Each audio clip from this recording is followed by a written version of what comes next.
When you were little, do you remember what happened when a train passed by? Many of us tried to get closer to the train. We ran next to it. We looked at it with big eyes. Some of us even counted the train cars, one by one. It was exciting, it was fun, it was something we loved as kids. But now, years later, when you're on your way to work and a train comes, what happens? You roll your eyes and say, "Ugh, stupid train." But the train didn't change. The only thing that changed was you. Here's the secret: if you keep your playful heart alive, even as an adult, life starts to feel lighter. When you stay playful, what used to make you angry can actually make you smile. The sound that annoyed you can become something that warms your heart. The moment that felt like a problem can turn into a small joy. So, let me ask you, do you have something or someone in your life that triggers you? Maybe it's a person who always walks in the room and makes you annoyed. Maybe it's a sound, a situation, or a little thing that drives you crazy. We all have those. But here's the truth: you can't always control the world around you. But you can control what happens inside you. You can change what those triggers do to your heart and your mind. And one of the most powerful tools to do that is something called priming. Priming is simple, but powerful. It means training your mind to choose your emotional state before the world does it for you. I use priming every single day. Especially on the hard days, the tired days, the painful days, the days you feel empty.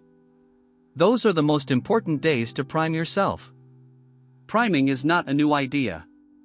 Psychologists have studied it for many years. Companies use it to influence people. Advertising uses it all the time. But very few individuals use it for their own lives. And if you don't use it, the world will use it on you.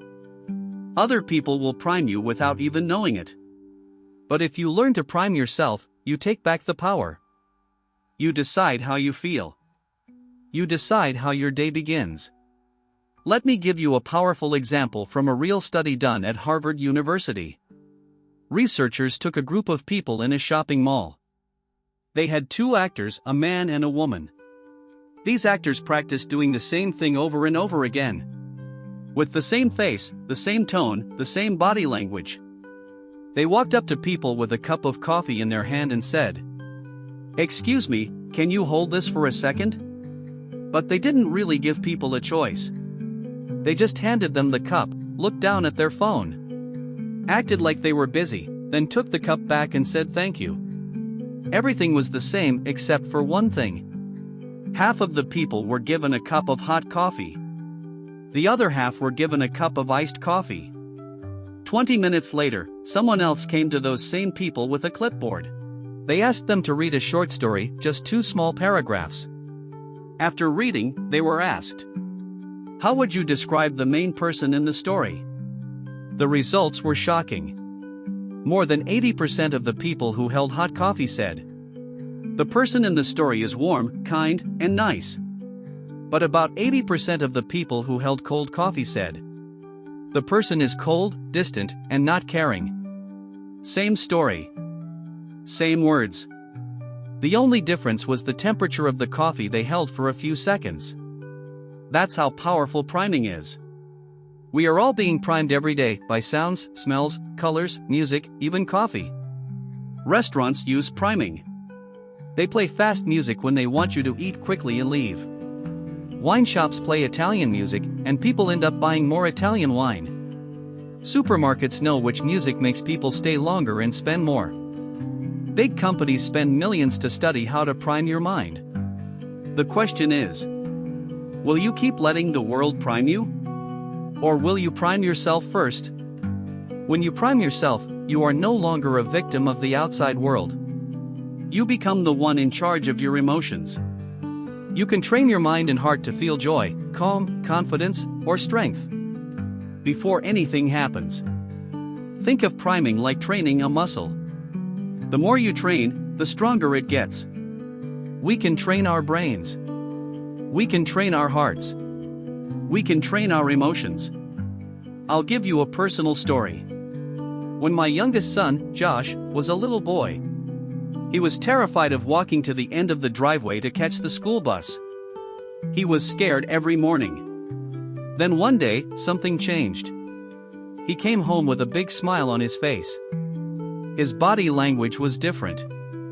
He was playful and happy. What happened? He met a new friend who lived just 2 doors away. This boy wasn't really that funny. But he believed he was the funniest person on earth. He laughed at his own jokes so hard that everyone around him started laughing too. His joy was contagious. He primed everyone around him to feel playful. Josh started to laugh more. He started to walk to the bus stop with excitement instead of fear. I told Josh, "You should make that boy your best friend for life." He asked, "Why, Dad?" I said, "Because he finds joy in everything. If you spend time with him, you'll learn to do the same." That boy primed Josh every morning, not with big speeches, but with his energy. And 30 years later, they are still best friends. That's the power of priming.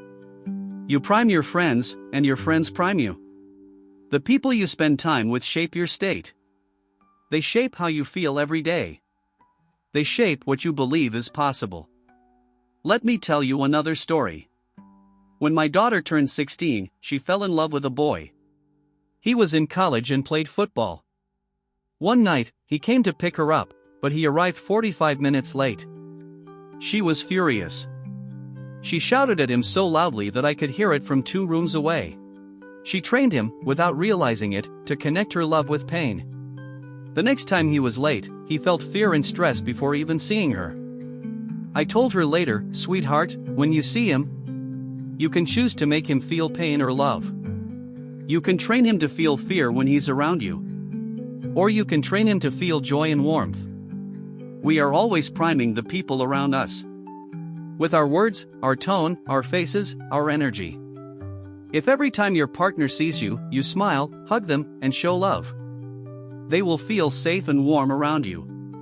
But if every time they see you, you are angry, cold, or distant, they will learn to fear that moment. We have more power than we think. We shape the emotional world of the people around us. This is why you must start priming yourself first. When you change your emotional state, the world you live in starts to change too. The same situation that used to make you angry can now make you feel strong, calm, or even joyful. The same fear you felt before a speech can be replaced with power and confidence. Priming is not waiting for good things to happen. Priming is choosing the state you want to live in before the world chooses for you. When you practice priming again and again, it becomes your natural state. Like a car engine that starts smoothly every time. Your mind will learn how to find power and calm quickly. For many people today, fear and uncertainty are the main emotions. Uncertainty leads to anxiety. And long-lasting anxiety leads to sadness, depression, and frustration. But strong leaders, great athletes, loving parents, they do something different. Their power comes not from the outside world but from inside themselves. You can have that too. And it doesn't require magic. It requires training. Here's what I want you to do. For at least 10 days, or better, 21 days, spend 10 minutes every morning priming yourself. This is your time. Close your eyes. Breathe deeply. Feel grateful for something or someone in your life. Imagine what you want your day to feel like. Bring that feeling into your body. Let it grow stronger with each breath. When you do this every morning, your mind becomes stronger. Your heart becomes softer. You stop reacting like a victim, and you start responding like a leader of your own life. It doesn't mean problems disappear. But it does mean you handle them differently. You face them with power, calm, and clarity. In the beginning, I did my priming every morning and sometimes in the afternoon too.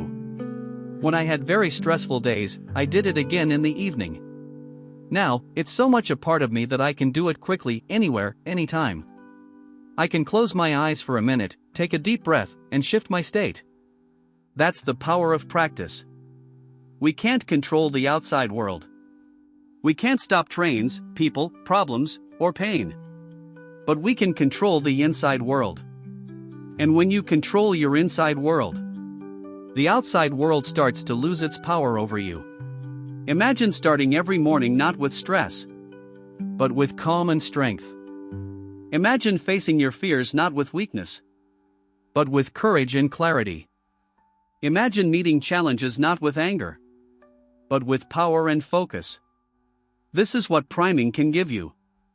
You have the ability to create the emotional state you want to live in. You can choose joy over anger, strength over fear, peace over chaos. You don't have to wait for a perfect life to feel good. You can feel good first and build a better life from there. So tomorrow morning, before you touch your phone, before the world touches you, take 10 minutes for yourself. Prime your heart. Prime your mind. Breathe deeply. Think about what you love. Feel it in your body. Train your brain to know. This is who I am. This is how I choose to feel today. You'll see how everything starts to change. The people around you will feel your energy. Situations that used to bring stress will no longer break you. Even the sound of a train, the same train that once annoyed you, can now bring a smile to your face. The world doesn't have to change first. You can change first. That is the real power of priming. And once you learn it, it becomes your superpower for life. Please like and subscribe for more videos.